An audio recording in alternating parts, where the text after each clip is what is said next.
ஆள் இருக்க மாட்டாங்க. அதாவது சூரியன் மறையறதுக்கு 2 மணி நேரத்துக்கு முன்னாடியே இந்த கோயிலை விட்டு எல்லாருமே பூசாரி கொண்டு வெளியில வந்துருவாங்க. அதுக்கப்புறம் அந்த கோயில் பக்கம் யாரும் எட்டி கூட பார்க்க மாட்டாங்க.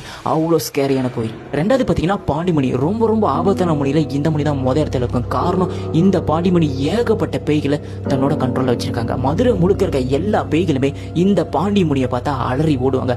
அவ்வளோ சக்தி வந்து ஒரு பாண்டிமுனி தான் இந்த முனி. உலகத்திலே எந்த முனியோ எந்த முனி போனோ எந்த கருப்பு சாமியோ இந்த மாதிரி ஒரு தவக்கோலத்தில் இருக்க மாட்டாங்க. தவக்கோலத்தில் இருக்கிற ஒரே முனி இந்த பாண்டிமுனி மட்டும்தான். பலரோட கருத்துப்படி இந்த பாண்டிமுனி கோயில் சுத்தி இரவு நேரத்துல ஏகப்பட்ட பேய்கள் உலாவிக்கிட்டு இருக்குமா.